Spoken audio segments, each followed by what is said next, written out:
Anio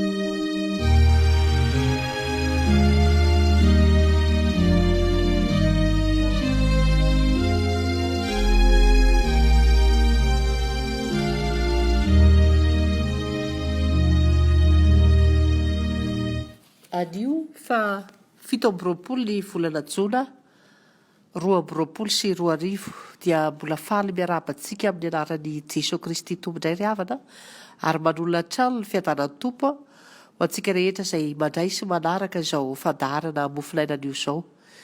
Misaotra ny tompondray sika mbola omeny fotoana toy izao mialohan'ny hatrehana ny tontolo andro anio mba hoery sy tanjaka ry sakafo any fanahintsika ane ny fandraisana izao mofinaina izao. Ry havana malala rehetra ao amin'ny tompo dia mbola ho ampitombona amintsika trano ene ny fahasoavana sy fiadanana avy amin'Andriamanitra raintsika sy Jesosy Kristy tompo. Amen. Andeha isika hisaotra sy hideran'Andriamanitra ary amin'ny alalan'izao vavaka izao. Vavaka isika. Ry Andriamanitra ray zanaka fanahy masonao, misaotra sy mankasitraka anao hatrany izay ny mbola anomezanao izao maraina vaovao izao indray. Misaotra fa Andriamanitra mbola maneho ny fitiavana sy famindram-po aminay tokoa ianao. Ianao no mbola mamelona anay ka mampitoetra anay amin'izao fiainana izao. Sy inona tokoa moa izay satria raha nadinika elika tokoa ianao dia efa mendrika ny ho faty sy atsipana anaty amin'ny elo izay. Kanefa indreto izay mbola velonay soamantsara noho ny mbola famindram-ponao. Ankehitriny izay dia midera sy mankalaza ary manome voninahitra ny anaranao. Fa Andriamanitra lehibe sy tianay tokoa ianao. Ianao ilay tompo ny hery sy fahefana ny an-danitra sy aty an-tany ary manjakatra amin'ny taloha indrindra ka ho mandrakizay. Mamindra fo aminay Andriamanitra fa be ny fahotana vitanay. Tsy nahay nanome voninahitra anao izay tamin'izay rehetra nataonay. Na tamin'ny fiteny izany, na tamin'ny fihetsika, na tamin'izay rehetra saintsainay sy noeritreretinay mangina tao am-ponay tao. Mino izay fanoloan'ny rason'i Jesosy Kristy tompo izay nalatsanao anay dia efa velany elokay. Apetraka feno am-pelantananao indray ary izao fotoana izao ka tsisy ho tanteraka raha tsy ny sitraponao irery ihany. Ny fanahinao masina anie hirotsaka aminay tsirairay avy izay mihaino izao hafatra izao ary ho amin'ny mpanomponao izay ampitondrainao izany. Ianao anamasina ary anamarina anay ary ianao ampangina ny feo rehetra izay tsy avy aminao ka anelingelina ny fiainona ianao. Dia raiso ny anja sy ny voninahitra ary ny dera izay atolotra eo anao Jesosy Kristy tompo amin'ny anaran'i Jesosy Kristy mpamonjy anay no anaovanay izany vavaka izany. Amen.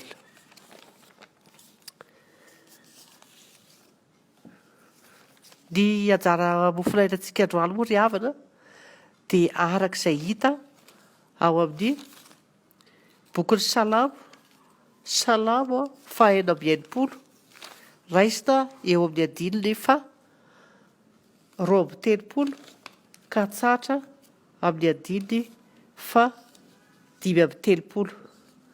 Rehefa hita izany dia andeha ho vakiantsika amin'ny anaran'i Jesosy.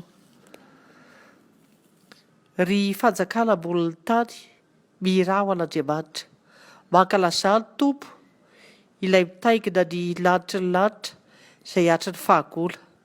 Indro mamoaka ny feony izy dia feo mahery. Ekeo ho an'Andriamanitra ny hery, ambonin'ny Israely ny voninahiny ary ny heriny any amin'ny lanitra. Mahatahotra ianao Andriamanitra ao amin'ny fitoeranao masina. Andriamanitra ny Israely no manome hery sy tanjaka ho an'ny olona. Isaorana ny Andriamanitra. Amen. Ray masina malamasinana amin'ny fahamarinana, teninao no fahamarinana. Ho amintsika hatrany ry havana ny fiadanana. Raha ny loha hevitra izay mpanjinitsika moa amin'ity volana Jona ity izay manao hoe mampanjaka ny fahefan'ny tompo. Dia efa maromaro tokoa moa ry havana ny fanehoana sy fanambarana ny maha izy azy an'Andriamanitra dia ilay mpanjaka lehibe ilay tompony hery sy ny fahefana rehetra tokoa any an-danitra sy aty an-tany. Satria izy ilay namorona izao rehetra izao, la ny hita na tsy hita, la ny any ambany tany na ny ambany ranomasina rehetra any.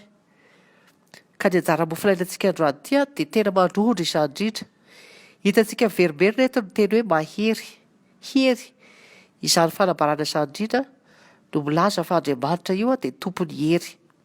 Ambarany mofolaina reto androany fa io Andriamanitra tompony hery io dia mahay mizara ho an'ny olona. Ary faharoa, io Andriamanitra tompony hery io dia mendrika tokoa ny omem-boninahitra sy isaorana. Ny andininy 5:30 eto amin'ity mofolainantsika ity dia manambara ary maneho fa ilay Andriamanitra tompony hery dia mizara hery sy tanjaka ho an'ny olona. Izy no loharan-kery ka mizara izany ho an'ny olona amin'ny fotoana rehetra izay ilaina izany. La amin'ny fahoriana izany la fahakiviana, la amin'ny fotoana izay isiany ady eo amin'ny fiainana dia tsy mba tia tena izany Andriamanitra izany fa mampahery ny olona amin'ny alalan'ny teniny sy ny falany. Efa na dia masy mandidy amin'izay ampiasana izany heriny izany aza izy dia hainy ny mampiasa izany araka ny tokony izy mba hanehoany ny Andriamanitra fitiavana azy. Ny fiarahamonina misy antsika nefa ny havana ankehitriny dia toa tsy ahitana taratra izany toetr'Andriamanitra izany. Fa ny zava-misy dia rehefa hidro hoe manana fahefana ny olona iray na mpitondra na mpitarika iray dia malapatra izany hery sy fahefana anana izany fa tsy mba mizara izany. Malapatra izany izy ary anaovany tsinotsinona mihitsy izany no manodidina azy izany hery izany. Matetika moa izany dia miseho eo amin'ny fananam-bola, fahefana, dia manindry ny tsy manam-bola, manindry izay rehetra eo ambany fahefana. Izany nefa dia izany ihany koa dia efa hita taratra ary misisika eny anivon'ny fiangonana aza izany ankehitriny, izany herin'ny vola izany. Ka mitarika amin'ny frais réal ny avinavina ary izany no lanoran'Andriamanitra izany dia Jesosy Kristy hanafaka ny olona ao anatin'izany aizina izany. Ka izay rehetra mandray sy mino ao Jesosy Kristy dia azo hery araka ny tenin'Andriamanitra ao amin'ny Jaona 1:12 izay manao hoe izay nandray azy dia nomeny hery ho tonga zanak'Andriamanitra. Ny olona rehetra dia afaka mahazo izany hery izany tokoa, izany hery lehibe izany. Andriamanitra izany amin'ny alalan'ny finoana Jesosy Kristy ary izany indrindra no nilazany Paoly hoe ao Filipiana 4:17 izay manao hoe mahay zavatra rehetra aho amin'ilay mampahery ahy. Izany hoe ny fananany an'io hery io no ahafahany manatanteraka ny asany sy mampahomby azy.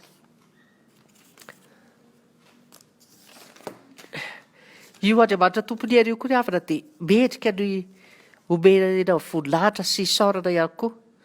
Eto amin'ny andininy 2:30 dia manao fitaovana hoe mankalazà ny mpanao salamo ary mamarana ny ao amin'ny andininy 5:30 ao dia ny hoe isaorana ny Andriamanitra eo anatrehan'izany fitiavany mizara hery sy tanjaka izany indrindra. Mendrika nomezam-boninahitra sy isaorana azy dia ilay Andriamanitra tompony hery.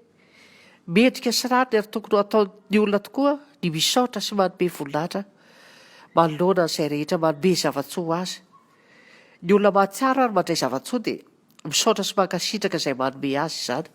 Mainka moa fa ny fanomezana izay atolotr'Andriamanitra antsika dia ilay fanomezana lehibe izay nomen'Andriamanitra tamin'ny alalan'i Jesosy Kristy toa tsy mila patsahivina ny mpino akory ary izany fa tokony hipono loatra eo am-pontsika sy eo am-bavantsika mandrakariva izany fisaorana sy fiderana an'Andriamanitra izany. Atsy lehibe eto nataon'ny mpanao salamo na marana ny ity tonga ity dia ny hoe isaorana ny Andriamanitra satria azy avokoa ny hery sy ny fahefana. Ka izy ihany no manome izay tiany omeny izany hery izany ary ny zanak'Israely dia tokony hatsiaro izany mandrakariva satria efa hibetsaka Andriamanitra naneho izany heriny izany teo amin'ny fiainan'ny zanak'Israely. Mba ahoana tokoa moa ny fahaizantsika mankasitraka an'Andriamanitra eo anatreha ny fitahiana sy ny fahasoavana, ny fanomezana izay atolony antsika, ny hery rehetra izay antsika manatanteraka ny asa, ny hery manoatra ny faharatsiana sy ny fakapanahy ary avy amin'ny daholo ny zavatra rehetra eo amin'ny fiainantsika. Ka tsy afaka ny handa izany isika ka ilaza ho manan-kery ahavitana ny adidy manandray antsika isan'andro. Noho izany ny olona rehetra dia tokony hisaotra sy hideran'Andriamanitra avokoa. Ary izany no nampatonga ny mpanao salama eto tsy nentina angina fa ny pololotra izany fisaorana sy fideranan'Andriamanitra izany. Ho feny ary ny havana dia mila matoky izany herin'Andriamanitra izany tsika fa tsy miova izany heriny izany ary azo zaraina amin'izay rehetra mitady izany betsaka ny fotoana sy toerana efa nanehoany zany heriny zany la teo amin'ny fireneny zanak'Israely, la teo amin'ireo mpamilany sy mpanompon'Andriamanitra maro, ary zany heriny zany ihany koa dia mbola afaka asehony eo amin'ny sehatra na tontolo rehetra izay mila izany. Lehibe ary magaga izany herin'Andriamanitra izany, ary mbola afaka asehony mandraka ankehitriny eo amin'ny fiainan'ny mpino, eny fa na tsy mpino aza, isika ihany koa dia tokony ho fiainantsika mandrakariva ny misaotra sy midera an'Andriamanitra no ny fanehoany heriny amin'ny fotoana rehetra izay hanomezany antsika izany amin'ny alalan'ny fanahy masina, dia ny fanahy masina pampahery. Tsy misy afa-tsy ny finoanany sy fandraisana an' Jesosy Kristy ihany ry havana, nefa ny loharano azahoantsika izany hery izany. Araka ny tenin'ny Jaona hoe, ary izay nandray azy dia nomeny hery ho tonga zanak'Andriamanitra, izay hitantsika ao amin'ny Jaona 1:12. Koa dia raiso ary Jesosy Kristy raha te hanana izany fahafenoany hery izany isika, koa dia mahereza indrindra ry havana ho an'Andriamanitra irery ihany eny ny voninahitra, fa ho amintsika hatrany ny fiadanana. Amen. Hivavaka isika. Ry Tompo Andriamanitra io, misaotra anao izay ny amin'ny teninao izay mbola omena ho anay, satria ny teninao dia mampianatra anay, mamelona anay, sitraka tokoa ny alàna anay izany fahafenoany hery izany, mba hahatonga anay hahery sy hatanjaka eo anatrehan'ireo ady izay lalofanay, eo anatrehan'ireo fahavalo maro izay tay hanimbanay. Misaotra fa mbola miteny aminay koa ianao, mba hisaotra sy hideranao mandrakariva eo anatrehan'ny fitiavana izay asehonao anay. Ary indrindra misaotra anao izahay nanome an'i Jesosy Kristy ilay loharano kely ka nivozanay izany hery izany. Ankehitriny dia mivavaka izahay ho atetika asa rehetra fitoriana ny filazantsara izay karakarain'ny AFF, indrindra ireo fanorenam-piangonana izay atao any amin'ny faritra atsimo. Ny fanahy masina dia hitarika hatrany ireo tompona andraikitra isan-karazany ao amin'ny foibe sy ny synodamparitany rehetra amin'ny fanatanterahana ny asanao. Io ny isam-pitandremana mba vita ny hazakazaka masina rehetra, dia ho mba hitalama herinao hatrany. Apetrako ampelantananao koa ny fitandremana misy anay, ny mpitarina sy ny ankonana, ianao ampahery azy ireo hatrany. Io koa ny firenenay, isoreto ny faharatsiana izay miteraka izao fahantrana lalina izao, foazy ny malagasy rehetra mba hanantona anao. Dia misaotra ray fa lehibe ny fitiavanao anay, mbola fahanay manolana izany vavaka izany. Dia amin'ny anaran'i Jesosy Kristy avy any Nazareta no nanoloranay izany vavaka izany, ary sitraka indrindra ny mamarana izao vavaka izao amin'ilay vavaka tsara indrindra nampianarinao manao hoe: raina eo izay ny an-danitra ho amasinany eny anaranao, ho tonga ny eny fanjakanao, hatao any eny sitraponao ety an-tany taka ny any an-danitra. Omeo anay an'io izay hanina sasa ho anay, ary mamelà ny eloko ay tahaka ny namelàna izay meloka taminay, ary aza mitondra anay ho amin'ny fakapanahy, fa manafahanay amin'ny ratsy, fanao ny fanjakana sy ny hery ary ny voninahitra mandrakizay. Amen. Raha izao ny finoana ry havana ny tsodrano izay atolotra amanareo amin'ny anaran'i Jesosy Kristy. Ary ny Andriamanitra ny fiadanana anie hamasina anareo samy ho tanteraka, ka aoka ho arovana avokoa ny fanahinareo sy ny ainareo ary ny tenanareo ho tanteraka ka tsy halatsiny amin'ny fiavian'i Jesosy Kristy Tompontsika. Amen. Dia ho an'Andriamanitra irery ihany anie ny voninahitra amin'ny anaran'ny Ray sy ny Zanaka ary ny fanahy masina. Amen.